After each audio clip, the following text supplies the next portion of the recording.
Ce match est probablement le pire de l'histoire du football. Je parle évidemment de la demi-finale retour entre Chelsea et le FC Barcelone, appelé également le match de la honte. Après un match aller très serré où Chelsea a défendu pour empêcher l'équipe de Guardiola d'exceller dans son jeu et d'avoir le meilleur, le match retour qui se jouera le 6 mai 2009 à Stamford Bridge sera plus que crucial.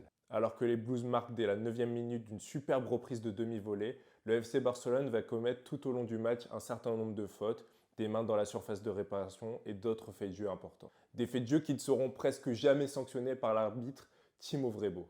Un match où il semble d'ailleurs complètement à l'ouest. Et alors que les faits de jeu s'enchaînent, que la tension monte avec un sentiment d'injustice de plus en plus prégnant pour les Blues, Iniesta égalise et permet au FC Barcelone de se qualifier en finale de Ligue des Champions grâce à la règle des buts à l'extérieur.